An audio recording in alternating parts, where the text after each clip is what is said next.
నమస్తే, welcome to our channel. నేను అంకిత. పెరిగిన జీహెచ్ఎంసీ పరిధి మరో 51 గ్రామాలు విలీనం.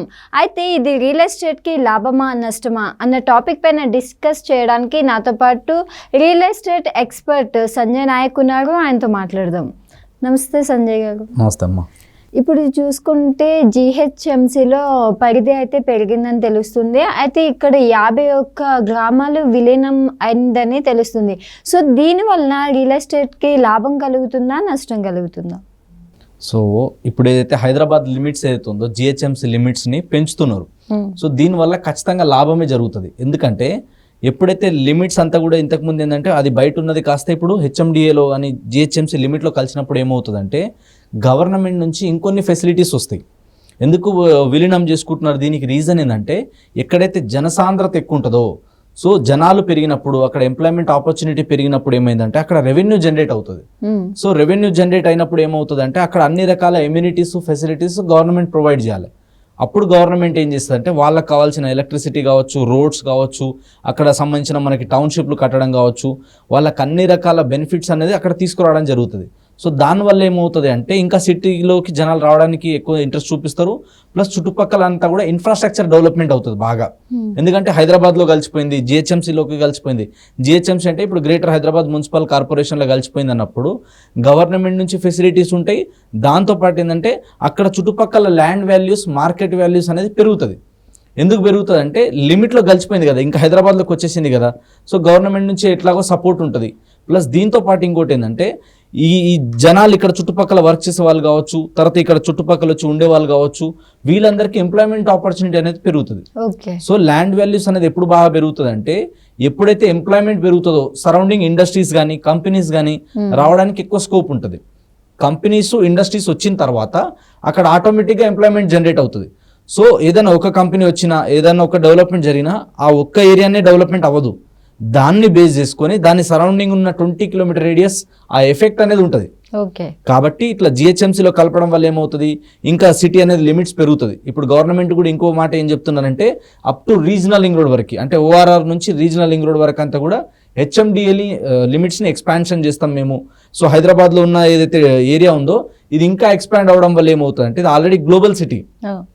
సో గ్లోబల్ సిటీ ఇవన్నీ కూడా లోపల కలిసిన తర్వాత ఏమవుతుంది, అక్కడ రెంటల్ వాల్యూస్ పెరిగిపోతాయి, మార్కెట్ వాల్యూస్ పెరిగిపోతాయి, ఫెసిలిటీస్ అన్నీ వస్తాయి, జనాలు ఎక్కువ మంది వస్తారు. కాబట్టి దాని ఎఫెక్ట్ డైరెక్ట్లీ ఆర్ ఇండైరెక్ట్లీ ఏమవుతుంది, ఆ చుట్టుపక్కల ఒక 20-30 కిలోమీటర్ రేడియస్ ఉంటుంది. సో ఇన్ఫ్రాస్ట్రక్చర్ డెవలప్మెంట్ అవుతుందంటే అర్థమైంది, జనాలు వస్తుంటారు. ఎప్పుడైతే సిటీ లిమిట్స్ అనేది పెరుగుతూ పోతుందో, ఎక్స్పాండ్ అవుతూ పోతుందో అప్పుడు ఆటోమేటిక్గా రేట్లు అనేది పెరుగుతూ పోతాయి. కాబట్టి ఎప్పుడైనా సరే కానీ ఇట్లాంటి ఇన్ఫర్మేషన్ వచ్చినప్పుడు మనం ఎఫర్ట్ చేయగలుగుతాం అనుకున్నప్పుడు ఏంటంటే మార్కెట్ కండిషన్తో సంబంధం లేకుండా మనం కనుక ప్రాపర్టీస్లో ఇన్వెస్ట్మెంట్ చేయగలిగితే రియల్ ఎస్టేట్లో, అది అపార్ట్మెంట్లో ఫ్లాట్ కావచ్చు, విల్లా కావచ్చు, ఓపెన్ ప్లాట్ కావచ్చు, అగ్రికల్చర్ ల్యాండ్ కావచ్చు, ఏదైనా ఉండొచ్చు. ప్రాపర్టీలో ఇన్వెస్ట్మెంట్ చేస్తే ఏంటంటే మనకు అప్రిషియేషన్ బాగుంటుంది. సో రిటర్న్ ఆన్ ఇన్వెస్ట్మెంట్ మంచిగా ఉండాలంటే ఏం చేయాలి, ఎప్పుడైతే మనకి తక్కువలో వస్తుందో, మంచి బెనిఫిట్స్ వస్తున్నాయో అప్పుడు మనం ఇన్వెస్ట్మెంట్ చేయగలిగితే ఫ్యూచర్లో అద్భుతమైన రిటర్న్స్ అనేది వస్తుంది.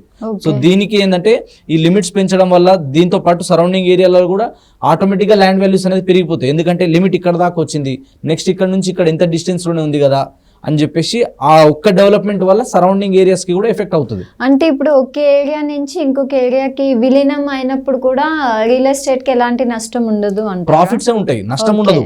ఎందుకంటే అది ఇంకా ఇప్పుడు ఫర్ ఎగ్జాంపుల్ అది జిహెచ్ఎంసీలో కాకుండా బయటకు పోతే నష్టం అయ్యే ఛాన్సెస్ ఉంటుందేమో, కానీ లోపలికి వస్తే ప్రాఫిట్ ఏదున్నా కూడా. ఎందుకు ప్రాఫిట్ అంటే ఇది సిటీ లోపల కలిసిపోతుంది కదా. ఇంతకు ముందు మనకి హైదరాబాద్ సిటీ అనేది చాలా చిన్నది. సో రాను ఏమైపోయింది, ఔటర్ రింగ్ రోడ్ లోపలంతా కూడా ఇప్పుడు హైదరాబాద్ అయిపోయింది. సో హైదరాబాద్ అంటే ఇప్పుడు ఔటర్ రింగ్ రోడ్ లోపల మొత్తం హైదరాబాద్ అంటున్నారు. ఇప్పుడు మీరు చూసుకోండి, ఇన్నర్ రింగ్ రోడ్ ఎంత చిన్నగా ఉంది, 70 కిలోమీటర్లు 80 కిలోమీటర్లు మాత్రమే. కానీ ఓఆర్ఆర్ ఎంత ఉంది, 158-160 కిలోమీటర్ల డిస్టెన్స్ ఉంది. ఇప్పుడు రీజనల్ లింక్ రోడ్ ఎంత వస్తుంది, 330 నుంచి ఇప్పుడు 350 కిలోమీటర్ల వరకు ఎక్స్పాండ్ చేస్తున్నారు. అంటే రింగులు పెరిగే కొద్ది కూడా మనం అబ్జర్వ్ చేసుకోవచ్చు. ఇంతకుముందు హైదరాబాద్ అంటే చాలా చిన్నది, లక్షల్లో జనాభా ఉండే, ఇలా 1.5 కోటి దగ్గర ఉంది ఔటర్ రింగ్ రోడ్ లోపల జనాభా. సో ఇప్పుడు ఔటర్ రింగ్ రోడ్ నుంచి మళ్ళీ రీజనల్ రింగ్ రోడ్ వరకు. అంటే లిమిట్స్ ఎందుకు పెంచుతున్నారంటే రానున్న రోజుల్లో గవర్నమెంట్ ఎందుకు ఇట్లా విలీనం చేస్తుంది, ఈ ఏరియాని ఎందుకు డెవలప్మెంట్ చేస్తుంది, ఎందుకు ఫోకస్ చేస్తా అంటే నెక్స్ట్ 5 to 10 yearsలో ఇక్కడ మాస్టర్ ప్లాన్ ప్రకారం హెచ్ఎండిఏ లిమిట్స్ ఉంటుంది. హెచ్ఎండిఏ మాస్టర్ ప్లాన్ 2031 ఉండే ఫస్ట్, ఇప్పుడు 50 వరకు కూడా రేవంత్ రెడ్డి గారు ఎక్స్టెండ్ చేయడం జరుగుతుంది.